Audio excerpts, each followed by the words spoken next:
Selamat pagi semuanya. Mari bersama keluarga besar STT Aletheia kita membacakan visi dan misi STT Aletheia. Visi, menjadi lembaga pendidikan tinggi gerejawi yang memperlengkapi para pemimpin gereja untuk berteologi reform secara kritis, berkemampuan menggembalakan dan berkarakter serupa Kristus. Misi, 1. Menumbuhkan pemikiran kritis dalam berteologi reform. 2. Mengembangkan kemampuan penggembalaan melalui pendidikan kepemimpinan hamba, servant leadership. 3. Membentuk karakter serupa Kristus melalui pemuridan. Panggilan beribadah pada pagi hari ini didasari dari Mazmur 150 yang berbunyi demikian. Haleluya, haleluya, pujilah Allah dalam tempat kudusnya, pujilah Dia dalam cakrawalanya yang kuat, pujilah Dia karena segala keperkasaannya, pujilah Dia sesuai dengan kebesarannya yang hebat, pujilah Dia dengan tiupan sangkakala, pujilah Dia dengan gambus dan kecapi, pujilah Dia dengan rebana dan tari-tarian, pujilah Dia dengan permainan kecapi dan seruling, pujilah Dia dengan ceracap yang berdending, pujilah Dia dengan ceracap yang berdentang, biarlah segala yang bernafas memuji Tuhan. Haleluya. Mari umat Tuhan kita memuji dan meninggikan namanya, sebab besar dan ajaiblah perbuatannya. Sungguh besar Kau Allahku.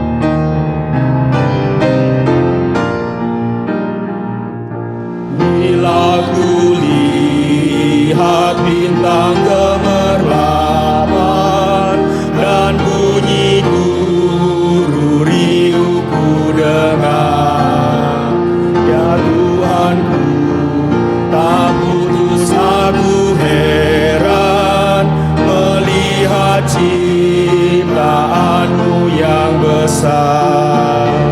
Maka jiwaku pun memujimu, sungguh besar Kau Allahku. Maka jiwaku pun memujimu, sungguh besar Kau Allahku. Ya Tuhanku, Ya Tuhanku, apabila ku renungkan pemberian-Mu dalam penerus, ku tertegun bagiku dicurahkan oleh Putra-Mu darahnya kudus. Maka jiwaku pun memuji-Mu, sungguh besar Kau Allahku. Maka jiwaku pun memuji-Mu, sungguh besar Kau Allahku.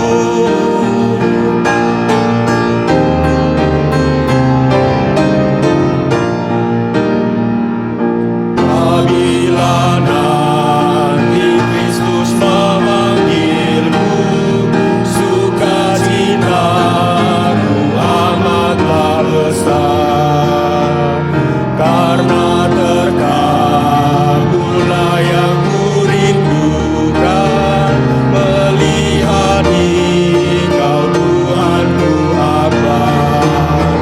Maka jiwaku pun memuji-Mu, sungguh besar Kau Allahku. Maka jiwaku pun memuji-Mu, sungguh besar Kau Allahku. maka jiwa kami memuji Tuhan. Jiwaku pun memuji-Mu, sungguh besar Kau Allahku. Maka jiwaku pun memuji-Mu, sungguh besar Kau Allahku. Pertolongan kita datangnya dari Tuhan yang menjadikan langit dan bumi, kasih karunia dan damai sejahtera dari Allah Bapa, Putra dan Roh Kudus menyertai kamu semua. Kidung Agung 8 ayat yang ke-6 berbunyi demikian. Taruhlah aku seperti meterai pada hatimu, seperti meterai pada lenganmu, karena cinta kuat seperti maut, kegairahan gigi seperti dunia orang mati, nyalanya adalah nyala api seperti nyala api Tuhan. Jemaat dipersilakan duduk kembali. Saudara sekalian, kalau kita menerima kebaikan karena kita telah berbuat baik, tentu hal tersebut adalah wajar. Kalau kita menerima hukuman karena kita berbuat jahat, hal tersebut jugalah suatu kewajaran. Tetapi kalau kita yang berdosa, kita yang bobrok, kita yang najis ini menerima kebaikan, itulah anugerah yang Tuhan berikan bagi setiap kita. Saudara sekalian, pertanyaannya, maukah kita hidup senantiasa selaras dengan anugerah yang Tuhan telah berikan kepada kita? Bukankah sangat besar anugerahnya buat kita? Mari sama-sama kita pujikan, sangat besar anugerahnya. Sangat besar anugerahnya yang selamatkanku. Ku tersesat, sekarang selamat dengan kasih-Ku. Sungguh indah anugerahnya. Sungguh indah anugerahnya, memberiku sentosa. Anugerahnya berharga saat ku percaya. Lepaskanku dari dosa. Lepaskanku dari dosa, karena Kristus telah menebusku, dan kasih-Nya penuhiku. Semua karena anugerahnya. Lepaskanku dari dosa. Lepaskanku dari dosa, karena Kristus telah menebusku, dan kasih-Nya penuhiku. Semua karena anugerahnya. Mari sama-sama kita berdoa. Bapa Surgawi, Engkau telah mengasihi kami dengan kasih yang kekal, tetapi kami telah melanggar hukum-hukum-Mu yang kudus dan tidak melakukan apa yang seharusnya kami lakukan. Kami menyesali dosa-dosa kami dan berpaling dari dosa-dosa itu. Demi Kristus Yesus yang telah mati bagi kami, ampunilah kami, bersihkanlah kami dan ubahlah kami. Dengan Roh Kudus-Mu, mampukanlah kami untuk hidup bagi-Mu melalui Yesus Kristus Tuhan kami. Amin. Sebagai orang yang telah diselamatkan dan ditebus, dengarkanlah berita anugerah yang terambil dari Roma 5 ayat yang ke-8 hingga ke-9. Akan tetapi Allah menunjukkan kasih-Nya kepada kita oleh karena Kristus telah mati untuk kita ketika kita masih berdosa. Lebih-lebih karena kita sekarang telah dibenarkan oleh darah-Nya, kita pasti akan diselamatkan dari murka Allah. Jemaat dipersilakan bangkit berdiri. Dengarkanlah petunjuk hidup baru yang terambil dari Amsal 4 ayat 23. Jagalah hatimu dengan segala kewaspadaan, karena dari situlah terpancar kehidupan. Jemaat dipersilakan duduk kembali. Saudara, sesaat lagi kita akan mendengarkan firman Tuhan, dan biarlah firman itu senantiasa boleh mengubah hati kita, sehingga hidup kita senantiasa diselaraskan akan oleh kebenaran firman Tuhan. Change my heart, oh God.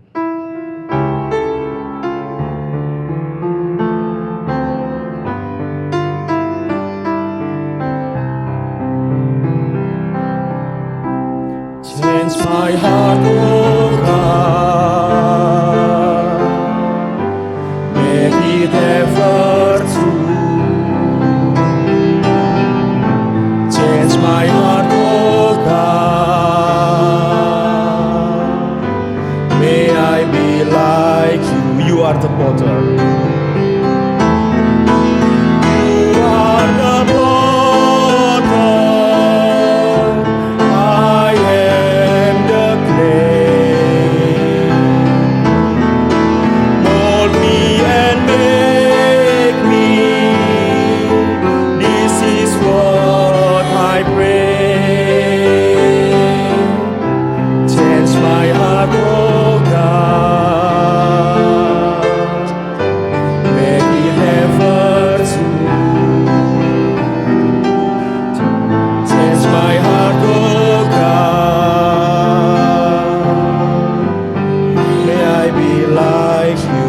hatiku seperti salju.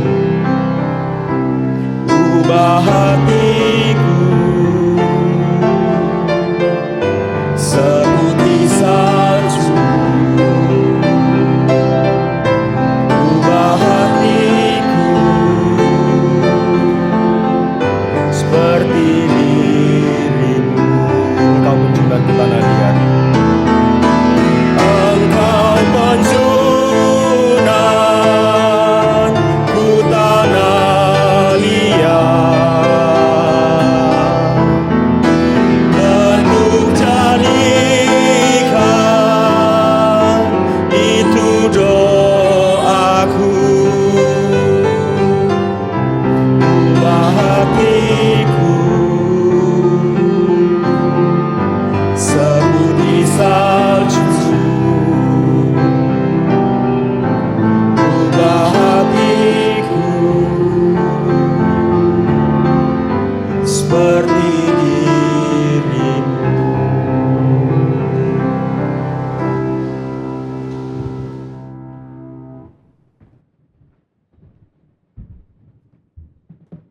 Mari kita berdoa.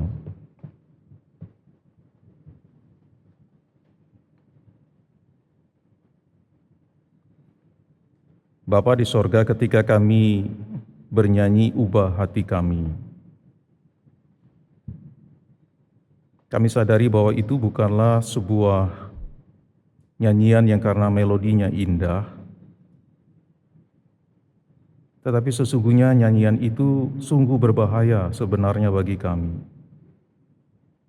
Berbahaya karena kami sedang meminta kepadamu untuk mengubah hati kami. Hati kami yang terlalu keras. Hati kami yang sering tidak tertuju kepadamu. Hati kami yang lebih sering mengikuti keinginan mau kami sendiri. Hati kami yang lebih sering memberontak kepadamu.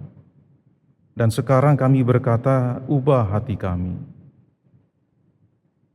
Sesungguhnya mungkin saja kami tidak mau diubahkan oleh Engkau. Tetapi kali ini ya Tuhan, biarlah Engkau sendiri berkarya di tengah-tengah kami. Mengubah hati kami, bahkan kalau hati kami itu begitu keras, hancurkan dan lembutkanlah.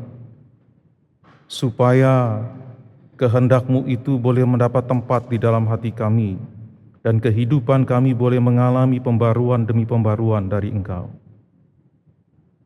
Tolonglah kami, bukalah pikiran kami untuk mengerti kebenaran-Mu. Bukalah hati kami supaya menjadi tanah yang subur untuk ditaburi dengan firman-Mu. Pakailah hamba-Mu yang hina dan terbatas ini. Mampukan dia dan sembunyikan dia di balik salib-Mu, untuk ia boleh memberitakan firman-Mu dengan benar dan jelas. Bukan hanya untuk menyapa setiap pendengar, tetapi juga mengoreksi, melembutkan, bahkan menghajar hamba. Pakailah waktu ini untuk hormat dan kemuliaan nama-Mu. Di dalam Kristus Yesus Tuhan dan Juru Selamat kami yang hidup, kami berdoa dan meminta. Amin. Shalom saudara-saudari terkasih di dalam Tuhan. Mari bersama-sama kita membuka firman Tuhan. Tadi sudah sempat dibacakan. Kita membaca dari Kidung Agung pasal 8. Kidung Agung pasal 8 ayat 5 sampai 7.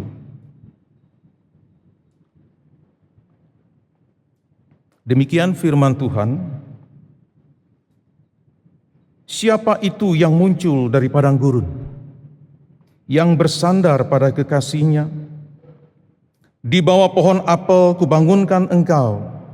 Di sanalah ibumu telah mengandung engkau. Di sanalah ia mengandung dan melahirkan engkau. Taruhlah aku seperti materai pada hatimu, seperti materai pada lenganmu, karena cinta kuat seperti maut, kegairan gigi seperti dunia orang mati. Nyalanya adalah nyala api, seperti nyala api Tuhan. Air yang banyak tak dapat memadamkan cinta. Sungai-sungai tak dapat menghanyutkannya. Sekalipun orang memberi segala harta benda rumahnya untuk cinta, ia tetap akan dihina. Di dalam versi bahasa Indonesia masa kini dikatakan demikian, siapakah itu yang datang dari padang gurun, bersandar pada kekasihnya? Kubangunkan engkau di bawah pohon apel, tempat engkau dikandung dan dilahirkan. Jadikanlah aku buah hatimu, jangan memeluk siapapun selain aku. Karena cinta itu sekuat maut, dan nafsu berkuasa seperti kematian. Nyalanya seperti nyala api yang berkobar dengan dahsyat. Air yang banyak tak mampu memadamkan cinta, dan banjir tak dapat menghanyutkannya. Jika seorang memberi segala hartanya untuk membeli cinta, pasti hanya penghinaan yang didapatnya. Sedemikian jauh pembacaan firman Tuhan. Berbahagialah setiap kita yang membaca, merenungkan firman Tuhan dan melakukan dalam hidup kita. Saudara yang terkasih di dalam Tuhan, di dalam 2 bulan ini, Februari, Maret, kita akan banyak berbicara tentang tuning our heart to God. Fokus sebenarnya dari tema tuning our heart to God itu adalah berbicara bagaimana hati kita sedang diarahkan kembali atau dikalibrasi ulang untuk diarahkan sepenuhnya kepada Tuhan. Nah, saudara yang saya kasih di dalam Tuhan, kenapa hati kita itu perlu diarahkan? Salah satu alasan adalah karena hati itu merupakan pusat dari cinta kita. Hati itu dalam pusat cinta kita. Kalau di dalam tradisi Yahudi banyak dikaitkan bahwa hati itu adalah pusat dari moral kita. Tetapi di dalam bagian ini kita diajak untuk melihat bahwa hati itu adalah pusat dari cinta. Seorang penyair Inggris di abad ke-17, John Milton, di dalam bukunya The Paradise Lost, dia mengatakan demikian. Cinta itu sebagai kekuatan yang dapat membawa manusia lebih dekat kepada Tuhan atau menjauhkan manusia dari Tuhan.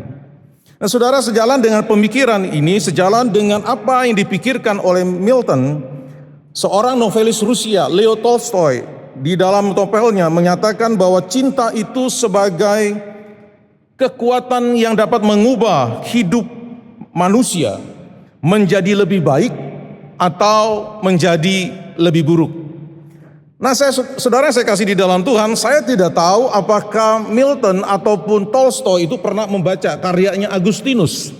Tetapi sebenarnya refleksi pemikiran Milton dan Tolstoy ini sebenarnya kalau mau dikatakan tidak jauh-jauh berbeda dari apa yang dikatakan oleh Agustinus di abad ke-4. Agustinus di dalam satu karyanya mengatakan tentang berbicara tentang cinta. Dia mengatakan bahwa manusia tidak bisa tidak mencintai sesuatu.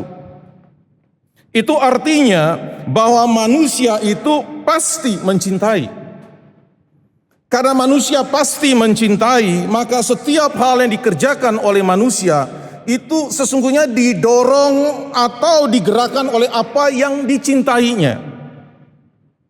Karena itu, saudara yang saya kasih di dalam Tuhan, Agustinus membagi cinta itu menjadi 2 bagian.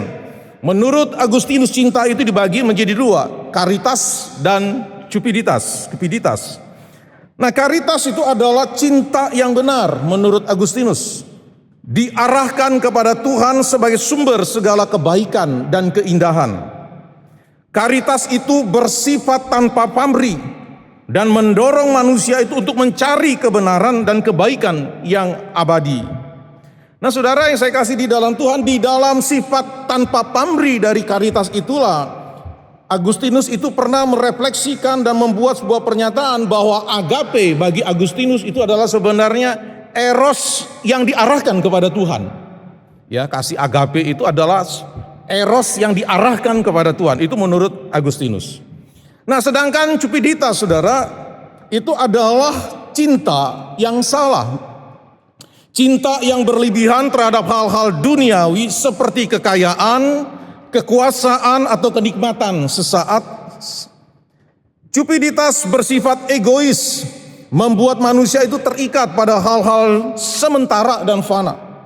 Karena itulah saudara, hati yang merupakan pusat cinta dari manusia itu, menurut Agustinus, harus selalu diarahkan kepada sesuatu yang benar dan abadi, yakni Tuhan sendiri. Ketika cinta manusia itu diarahkan kepada Tuhan sebagai yang baik dan abadi, maka manusia akan mengalami kebahagiaan sejati. Sebaliknya, ketika cinta manusia itu diarahkan pada hal-hal yang duniawi, ya, yang fana, maka manusia tidak akan pernah menemukan yang namanya kebahagiaan sejati. Manusia justru akan menemukan keletihan, kelesuhan. Kenapa? Karena pengejarannya akan hal-hal yang duniawi dan fana adalah pengejaran yang tidak akan pernah memuaskan manusia. Nah, saudara yang saya kasih di dalam Tuhan, di dalam hal ini jadi menurut kalau disimpulkan sebenarnya arah cinta manusia itu sebenarnya sangat menentukan kualitas kemanusiaan kita. Kemana cintamu kau arahkan, maka itu akan sangat menentukan manusia seperti apa engkau dan saya sebenarnya. Nah, saudara yang saya kasih di dalam Tuhan, di dalam Kidung Agung pasal 8 ayat 6, di sana dituliskan begini: taruhlah aku seperti meterai pada hatimu, seperti meterai pada lenganmu, karena cinta kuat seperti maut, kegairahan gigi seperti dunia orang mati. Nyalanya adalah nyala api seperti nyala api Tuhan. Nah, saudara yang saya kasih di dalam Tuhan, ayat ini sebenarnya sedang menyingkapkan kepada kita bagaimana arah cinta itu sendiri. Nah, saudara, kalau kita perhatikan, kalau kita yang pernah belajar atau mencoba, mungkin di kelas sudah kita pernah mendapatkan tentang penafsiran di dalam tradisi, ya, tradisi penafsiran, khususnya ketika masuk di dalam penafsiran Kidung Agung. Kalau di dalam tradisi penafsiran yang kemudian, yang sampai sekarang ini menjelaskan bahwa Kidung Agung sebenarnya merupakan puisi cinta antara dua pasangan. Cinta yang diarahkan untuk saling memberi dan saling menerima dengan tulus di antara kedua pasangan, hingga berujung kepada pernikahan. Dan pemberian dan penerimaan diri ini yang digerakkan oleh cinta yang tulus dan eksklusif. Tidak ada orang ketiga di dalamnya. Namun saudara, kalau di dalam kita melihat di dalam tradisi penafsiran yang lebih awal, ya, yang lebih awal, menjelaskan sebenarnya bahwa Kidung Agung ini sebenarnya berisikan sebuah penggambaran kasih Kristus kepada jemaat. Kasih itu begitu kuat dan tidak dapat disingkirkan atau dibeli dengan apapun juga.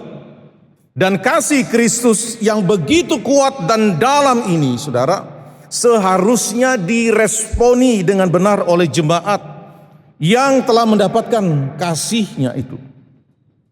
Nah, saudara, jikalau kita mencermati di dalam keseluruhan kitab Kidung Agung, maka di sana seolah-olah kita akan melihat seperti ada dua arah kasih. Yang pertama yaitu kasih mempelai pria kepada mempelai perempuan, atau kasih pasangan pria itu kepada pasangan perempuannya. Dan kemudian kita juga melihat bagaimana respons kasih dari sang mempelai perempuan atau pasangan perempuan itu terhadap kasih dari mempelai pria atau kasih dari pasangan prianya. Nah, kasih dari mempelai pria ini dinyatakan dengan begitu kuat kepada mempelai perempuan. Dan demikian juga kasih dari mempelai perempuan dinyatakan dengan sama kuatnya kepada mempelai pria. Di dalam Kidung Agung pasal 8 ayat 6 ini, kuatnya kasih dari kedua mempelai itu digambarkan seperti meterai pada hati dan lengan. Digambarkan juga seperti maut dan dunia orang mati, dan digambarkan seperti nyala apinya Tuhan. Nah, saudara, apa maksudnya dari penggambaran kasih yang begitu kuat ini? Nah, saudara, berbicara tentang meterai pada hati dan lengan. Di dalam dunia kuno, saudara yang saya kasih di dalam Tuhan, meterai itu merupakan simbol dari otoritas dan kepemilikan. Pemakaian meterai di dalam konteks relasi pernikahan sebenarnya merupakan simbol dari kepemilikan dan keintiman. Meterai itu dikenakan di tangan atau di leher untuk menunjukkan kepada orang banyak bahwa yang memakai materai sudah ada yang punya. Ya, saudara, di sini pasangan yang sudah menikah ada materainya, ada simbolnya, cincin di jari manisnya. Ya, walaupun saya tidak pakai cincin, gitu kan ya. Karena materainya lebih dalam dari sekedar cincin, gitu ya. Ya. Itu menunjukkan bahwa yang menggunakan, yang memakai itu sudah ada yang punya, saudara. Nah, secara khusus materai yang digantung di leher. Digantung di leher itu dekat di hati. Untuk menjelaskan bahwa hatinya ini sudah dipautkan pada hati seseorang yang dicintai. Oleh karena itu, simbol materai ini, saudara, tidak bisa dipandang remeh oleh mereka yang sudah mengenakannya.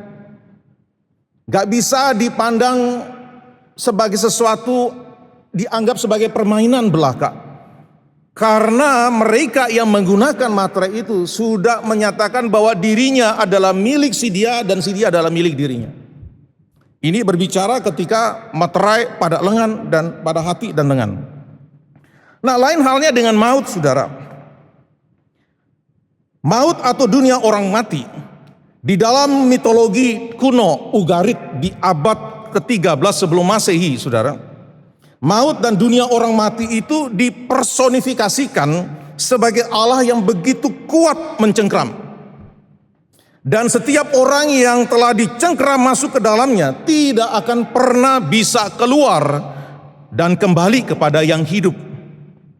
Nah, penggambaran cinta seperti maut ini, saudara, atau dunia orang mati, untuk menjelaskan betapa kuatnya cengkeraman cinta. Dan ketika cinta itu menyatu, maka tidak ada jalan untuk kembali, saudara. Ketika digambarkan cinta itu seperti maut, seperti dunia orang mati, untuk menggambarkan cinta itu begitu mencengkeram dengan kuat sekali. Dan maut atau cinta itu sendiri dapat mengubah, maut atau dunia orang mati itu dapat mengubah banyak hal, saudara. Karena itu, saudara, Khalil Gibran, ini seorang penyair Libanon dalam tradisi Kristen Ebionit, dia menyatakan demikian ini. Love like death changes everything. Cinta seperti maut, bagaikan maut, mengubah banyak hal. Saudara, kalau perhatikan, orang yang mengalami kedukaan itu mengubah banyak hal. Saya baru berjumpa dengan seseorang ibu yang saya anggap orang tua rohani saya, sudah menikah selama 47 tahun, kemudian suaminya meninggal. Dan itu meninggal mengubah banyak hal di dalam hidupnya. Orangnya dulu kalau mau ngerjakan sesuatu itu tidak, ya mungkin lebih banyak bersama dengan suami, tetapi sekarang harus mengerjakan segala sesuatu sendiri. Dan tidak bisa melupakan banyak hal kenangan dari suaminya yang telah meninggal. Mengubah banyak hal. Love like that, apalagi cinta itu. Ketika orang dipanah dengan panah cupit itu, ya saudara, mengubah banyak hal. Mengubah banyak hal, mungkin kalau dulu tampilannya selengean begitu kan. Selengean itu apa ya? Semraut begitu ya, tetapi bertemu dengan jantung hatinya mulai bilang begini kan, cobalah tampil yang rapi sedikit. Wah, pasti rapi, saudara. Mengubah banyak hal. Nah, karena itu, saudara, kuatnya cinta itu, saudara, tidak berlebihan. Jikalau bahasa Indonesia masa kini itu menerjemahkannya kan seperti yang tadi kita bacakan. Jadi dikatakan, jadikanlah aku buah hatimu, jangan memeluk siapapun selain aku. Karena cinta itu sekuat maut dan nafsu berkuasa seperti kematian. Nyalanya seperti nyala api yang berkobar dengan dahsyat. Nah, saudara perhatikan coba di situ frase atau kalimat, jadikanlah aku buah hatimu, jangan memeluk siapapun selain aku. Seakan-akan pencinta di dalam Kidung Agung pasal 86 ini mengatakan demikian. Peluk aku saja. Peluk aku saja, jangan yang lain. Kalau mereka yang sudah menikah, yang memisahkan antara suami dan istri di pembaringan itu adalah bantal guling. Jadi kadang begitu kan, jangan peluk bantal guling, peluk aku saja. Saudara, itu menunjukkan menjelaskan sebuah eksklusivitas cinta yang diarahkan kepada sosok yang dicintai, bukan orang lain, apalagi benda. Kehadiran ketiga, pihak ketiga, saudara, justru akan mengancam kesatuan cinta yang eksklusif itu. Karena itulah ketika pihak ketiga hadir, akan membangkitkan yang namanya kecemburuan. Kecemburuan itu muncul oleh karena apa? Relasi yang eksklusif itu sedang terancam. Karena itu menjadi cemburu. Nah, saudara, itu bagaimana penggambaran penulis dari Kidung Agung ini ketika bicara bahwa cinta itu seperti maut, seperti dunia orang mati. Nah, meskipun demikian, saudara, ada satu hal unik yang menarik yang perlu kita cermati juga. Di dalam Kidung Agung, kalau saudara membacakan, hampir tidak pernah muncul kata Tuhan, kecuali di pasal 8 ayat 6. Kata Tuhan dalam bagian ini sebenarnya dikaitkan dengan penggambaran cinta sebagai nyala apinya Tuhan. Dan di dalam hal ini sebenarnya cinta itu seakan-akan digambarkan sedang mencapai pada tingkatannya yang tertinggi melampaui segala sesuatu, yakni pada Tuhan sendiri, sumber cinta itu sendiri. Karena Tuhan adalah cinta. God is love. Allah adalah kasih, Allah adalah cinta itu sendiri. Dari Tuhan sendiri mengalir cinta yang sejati itu sendiri. Dan wujud dari cintanya yang sejati itu adalah Yesus Kristus sendiri.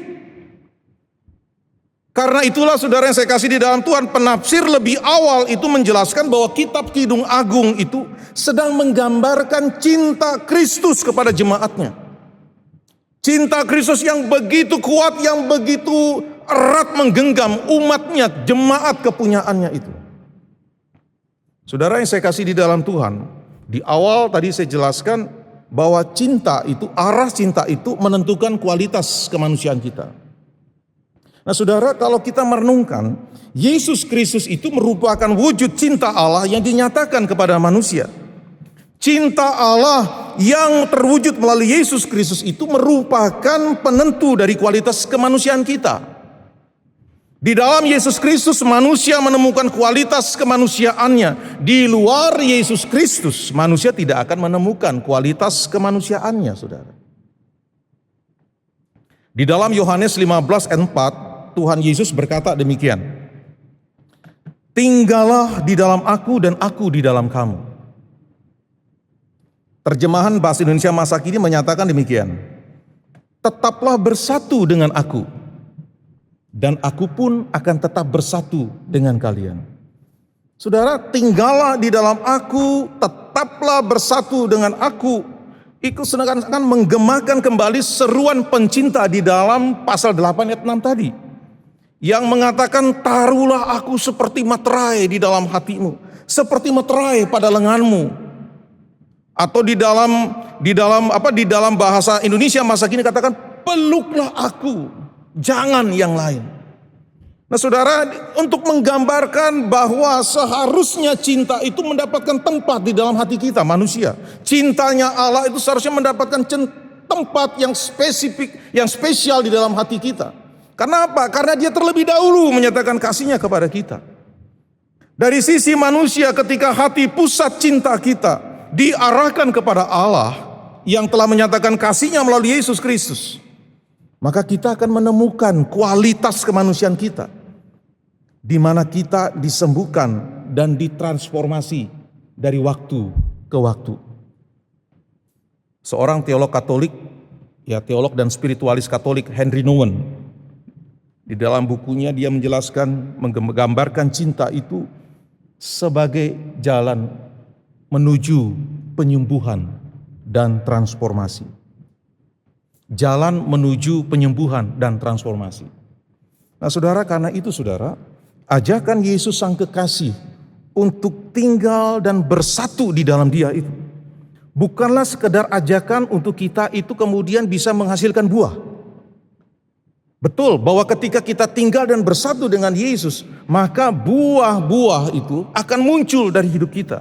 Buah-buah yang baik dari dalam hidup kita yang dimunculkan Allah di dalam hidup kita itu akan muncul keluar. Tetapi ajakan Yesus bukan hanya sekedar engkau dan saya tinggal dan bersatu itu supaya engkau menghasilkan buah. Tetapi di dalam ajakan Yesus Sang Kekasih itu terkandung ajakan untuk engkau dan saya disembuhkan, dipulihkan, serta ditransformasi, di mana cintamu itu akan dipuaskan. Ajakan Yesus untuk mengalami yang namanya pemulihan, penyembuhan, dan transformasi itu digemakan juga kepada perempuan Samaria di tepi sumur Yakub. Ketika Yesus berkata kepada perempuan di sumur Yakub, perempuan Samaria itu, "Beri aku minum. Berilah aku minum." Saudara, berilah aku minum bukan sekedar menyatakan sosok kemanusiaan Yesus yang bisa haus. Namun di dalam kalimat berilah aku minum, Yesus sebenarnya sedang meminta cintanya perempuan Samaria itu. Karena selama ini perempuan Samaria itu sebenarnya sedang mengarahkan cintanya kepada hal yang bukan pada hal-hal duniawi, kepada seks, kenikmatan sesaat. Dan perjumpaan Yesus dengan perempuan Samaria itu berkata, "Berilah aku minum." Yesus menghendaki cinta dari perempuan Samaria itu diarahkan kepada dia. Sebab di dalam cintanya itu, di dalam cinta Yesus itulah ia akan mengalami yang namanya kepuasan, mengalami pemulihan dan transformasi. Di dalam cinta Allah, saudara yang saya kasih di dalam Tuhan, yang ada di dalam Yesus Kristus, kita, engkau dan saya disembuhkan, engkau dan saya ditransformasi, disembuhkan dari segala luka hati kita, disembuhkan dari segala pencarian-pencarian kita kepada sesuatu yang bukan mengubah hidup kita, membarui hidup kita. Saudara yang saya kasih di dalam Tuhan, harus kita akui kita manusia ini adalah manusia seperti katakan Agustinus, kita pasti mencintai sesuatu. Dan di dalam cinta itulah kita mencoba mencari segala sesuatu supaya bisa memuaskan hasrat kita yang paling dalam itu. Kita mencoba mencari penerimaan, kita mencoba mencari pengakuan dari orang lain dengan melakukan segala sesuatu yang kita pikir baik supaya orang itu bisa menerima kita, mengakui keberadaan kita. Saudara bisa lihat kan di media-media sosial gitu kan. Punya masalah sedikit, ya kan, tulis supaya apa saudara? Supaya ada orang yang care dan peduli kepada saudara. Itu menunjukkan sebenarnya ada rasa haus di dalam hati kita, di dalam hidup kita, saudara. Nah, saudara yang saya kasih di dalam Tuhan, ada banyak kali sebenarnya saya itu mengalami luka. Luka hati yang membuat saya itu sebenarnya tidak berdaya. Kenapa, saudara? Karena hati saya, pusat cinta itu saya arahkan bukan kepada Allah di dalam Yesus Kristus, melainkan kepada pengakuan dan penerimaan orang lain, saudara. Mungkin di antara kalian sudah ada yang tahu, ya kan? Masa-masa studi saya di Jakarta itu sebenarnya adalah masa-masa pemulihan saya. Di situ saya mencoba melihat bagaimana tangan Tuhan yang penuh kasih itu sedang membalut luka-luka hati saya. Dan di situ saya belajar untuk melihat dan menerima diri saya itu bukan berdasarkan apa yang saya lakukan, tetapi berdasarkan apa yang Kristus lakukan bagi saya. Saudara, di sepanjang hidup itu saya seakan-akan mencoba mengejar, mendapatkan afirmasi cinta melalui pengakuan dan penerimaan. Dengan diakui dan diterima seakan-akan menegaskan bahwa saya dicintai. Dan pergumulan ini terus berkecamuk sebenarnya di dalam batin saudara, dan siap datang kapanpun saja. Namun ketika saya belajar untuk ditenggelamkan ke dalam cintanya Allah di dalam Yesus Kristus yang telah mati dan bangkit itu, di situ saya menemukan penyembuhan dan transformasi. Saudara, mungkin engkau dan saya pun mengalami hal yang sama. Engkau pun mengalami hal yang sama. Engkau mengalami luka hati. Oleh karena cintamu engkau arahkan bukan kepada Allah, melainkan pada pencapaian diri dan harga diri, penerimaan dari orang lain. Ketika engkau diterima orang lain, bukan direndahkan, seakan-akan engkau mendapatkan afirmasi bahkan bahwa engkau itu berharga. Ketika engkau dipuji oleh orang lain, bukankah hatimu itu seperti ada satu kehangatan di dalam dirimu? Tetapi sesungguhnya sedang menunjukkan kepada dirimu bahwa engkau ada sesuatu yang kau dambakan di dalam hati. Tetapi saudara, ketika engkau tidak mendapatkannya, saudara, bukan pujian, malah cercaan, malah hinaan, malah ejekan, penghinaan yang engkau terima, seakan-akan membuka kembali luka lama yang mungkin pernah menggores hatimu itu. Dan rasanya di hati itu tidak enak. Kenapa bisa demikian, saudara? Karena hatimu, pusat cintamu tidak engkau arahkan kepada cinta Allah di dalam Yesus Kristus yang telah mati dan bangkit. Saudara yang saya kasih di dalam Tuhan, Norma Jane Mortensen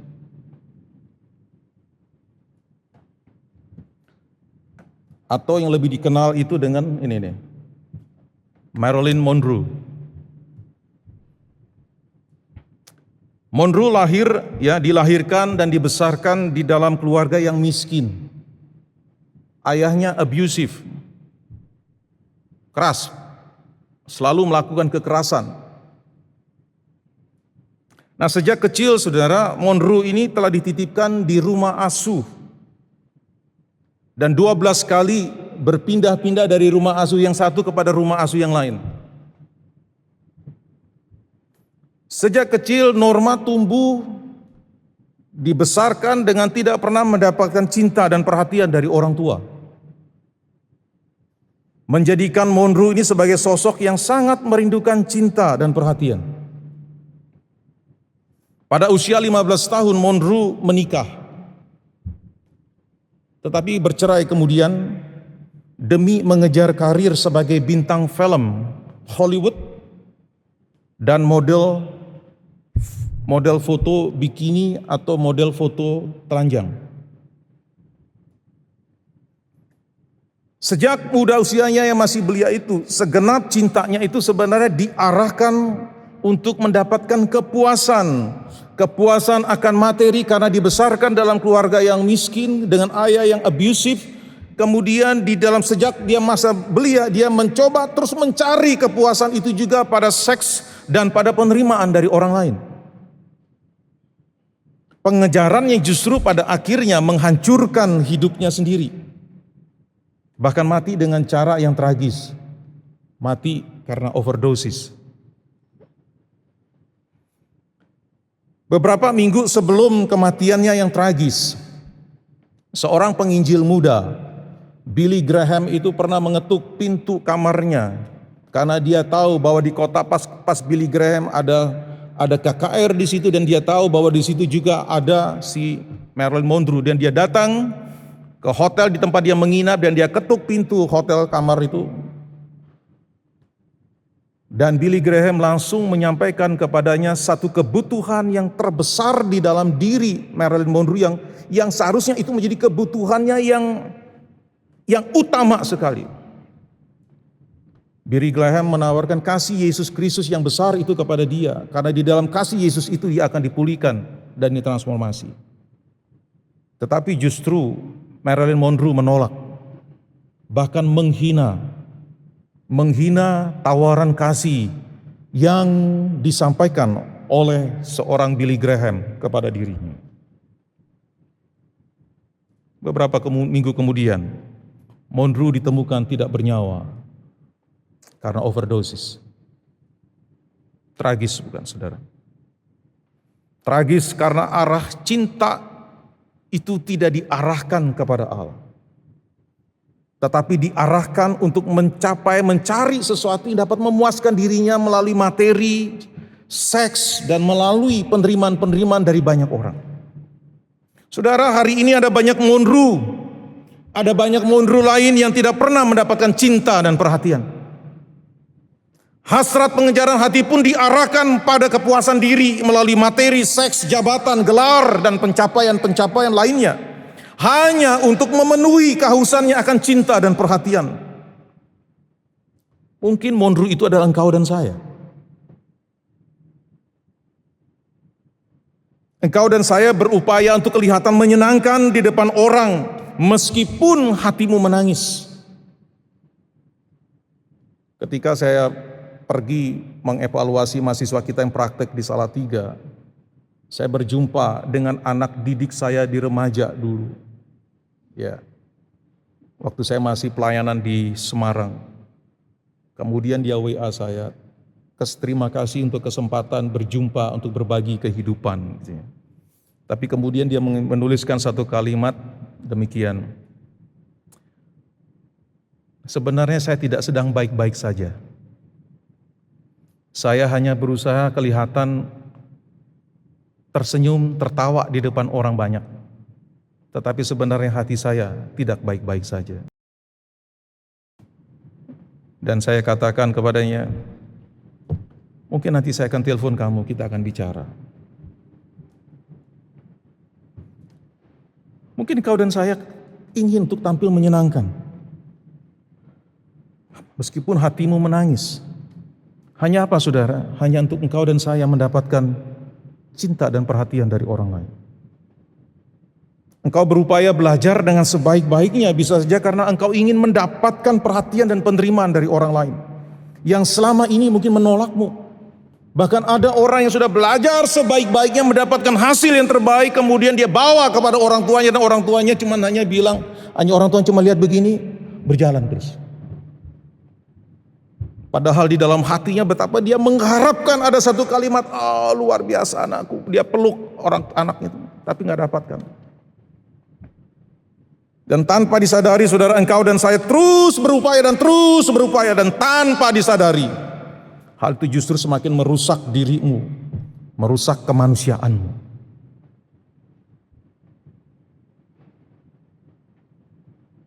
Manusia tidak bisa tidak mencintai sesuatu, kata Agustinus. Manusia pasti mencintai, dan cinta itulah yang menjadi pendorong yang menggerakkan manusia melakukan sesuatu. Ketika cinta diarahkan pada hal yang sementara dan fana, bukan kepada Allah, maka cinta itu menghancurkan kualitas kemanusiaan kita. Tetapi ketika cinta itu, hati kita, pusat cinta itu diarahkan kepada Allah di dalam Yesus Kristus yang telah mati dan bangkit. Penyembuhan, transformasi, engkau dan saya akan alami. Saudara yang saya kasih di dalam Tuhan, sudahkah hatimu dan hatiku, pusat cinta kita, dituning kepada Allah? Mari jadikanlah cinta Allah di dalam Yesus Kristus itu sebagai buah hatimu.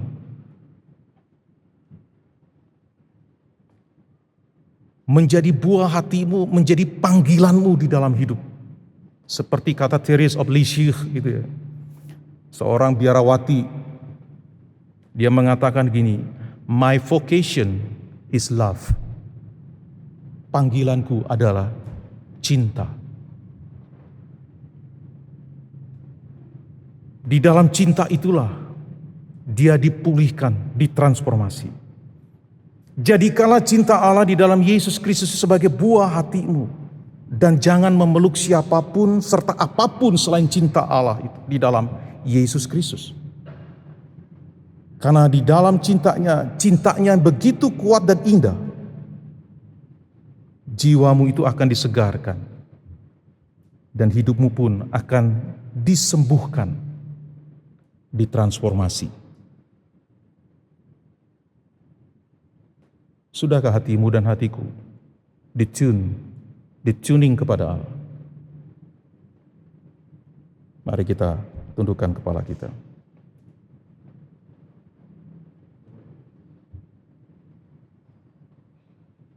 Engkau mengenal hati kami satu persatu. Tidak ada satupun yang tersembunyi di hadapan-Mu. Maka biarlah kebenaran firman-Mu yang kami dengar hari ini menerobos masuk ke dalam hati kami, memisahkan hal-hal yang tidak berkenan di hadapan-Mu. Jikalau Engkau jumpai ada luka-luka hati yang belum tersembuhkan, balutlah kami kembali dengan cinta-Mu yang besar itu di dalam Kristus Putra-Mu, supaya kami boleh mengalami pemulihan dan mengalami pembaruan, transformasi, untuk dapat menyatakan kasih-Mu kepada banyak orang yang sedang terluka. Terima kasih. Berbicara kuat bukan hanya di ruangan ini, tetapi ketika kami ada di dalam ruang-ruang perenungan kami pribadi, merenungkan akan cinta-Mu yang besar itu. Terima kasih. Di dalam nama Tuhan Yesus kami berdoa. Amin. Tuhan memberkati kita sekalian.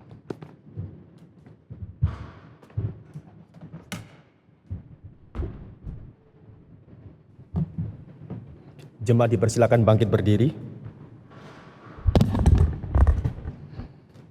Bersama seluruh orang percaya di sepanjang abad dan segala tempat, marilah kita ikrarkan pengakuan iman rasuli yang berbunyi demikian.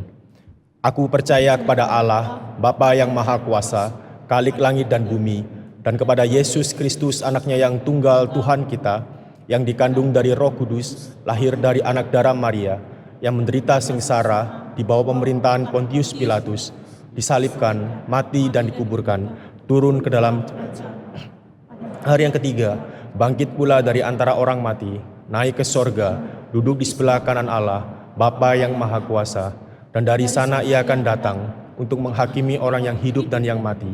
Aku percaya kepada Roh Kudus, gereja yang kudus dan am, persekutuan orang kudus, pengampunan dosa, kebangkitan tubuh, dan hidup yang kekal. Amin. Jemaat dipersilakan duduk kembali. Kiranya firman Tuhan yang sudah disampaikan dapat menolong kita untuk senantiasa menyelaraskan hati kita yang adalah pusat cinta kepada Yesus yang telah mati dan bangkit, sehingga hati kita senantiasa diubahkan olehnya dan cinta kita hanya diarahkan kepada Dia saja. Mari bersama kita membawa persembahan kepada Tuhan sambil kita pujikan Sejak Yesus di Hatiku.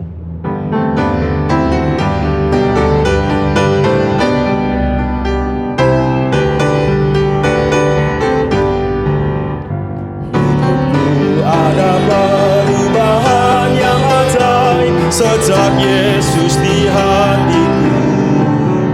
Jiwaku rindu pencerahan terangnya sejak Yesus di hatiku. Sejak Yesus di hatiku. Sejak Yesus di hatiku. Bagai gelora ombak hatiku senanglah sejak Yesus di hatiku. Ku takkan berjalan di tempat yang sesat sejak Yesus di hatiku. Meski banyak dosa namun Dia sucikan sejak Yesus di hatiku. Sejak Yesus di hatiku. Sejak Yesus di hatiku. Bagai gelora ombak hatiku senanglah sejak Yesus di hatiku. Sama-sama kita pujikan. Bersama Tuhan di kota yang mulia sejak Yesus di hatiku. Hatiku senanglah, langkahku ringanlah sejak Yesus di hatiku. Sejak Yesus di hatiku. Sejak Yesus di hatiku. Bagai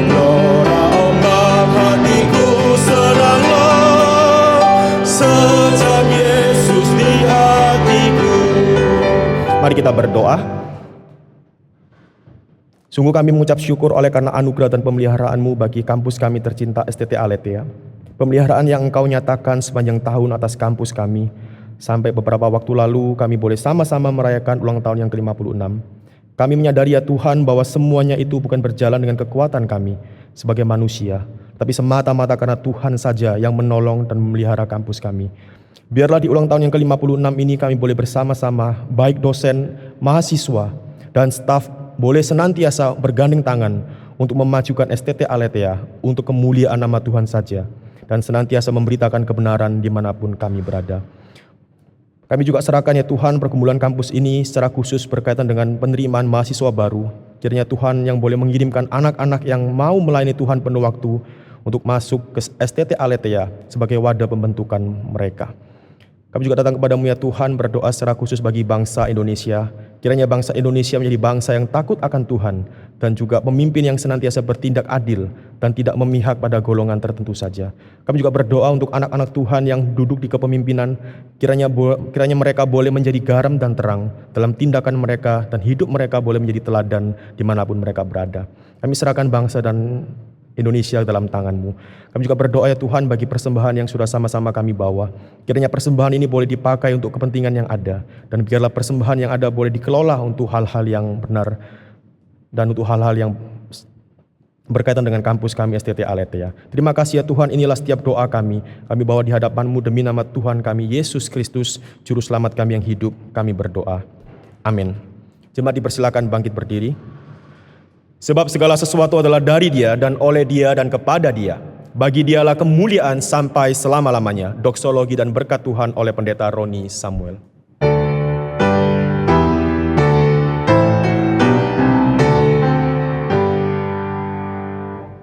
Puji Allah Bapa Putra,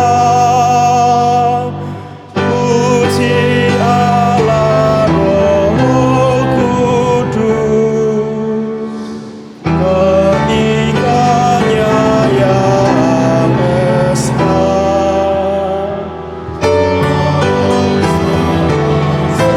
Berberkat.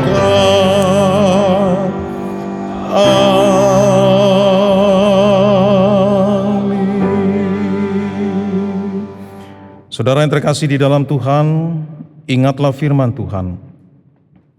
Peluklah cinta itu, jadikanlah ia meterai di dalam hatimu, dan biarlah hatimu senantiasa dibalut oleh cintanya Allah di dalam Yesus Kristus. Karena itu angkatlah hatimu dan terimalah berkat Tuhan. Tuhan Allah Bapa kita, sumber cinta itu sendiri, yang telah menyatakan cintanya kepada kita melalui Tuhan kita Yesus Kristus yang telah mati dan bangkit, dan oleh kuasa Roh Kudus yang senantiasa membawa kita masuk ke dalam persekutuan cintanya itu. Allah Tritunggal itulah yang memberkati engkau, yang melindungi engkau, yang menyinari engkau, dan yang menaungi engkau dengan kasih-Nya, supaya melalui hidupmu cinta kasih-Nya itu boleh dapat terpancar kepada banyak orang, mulai dari sekarang sampai selama-lamanya. Amin.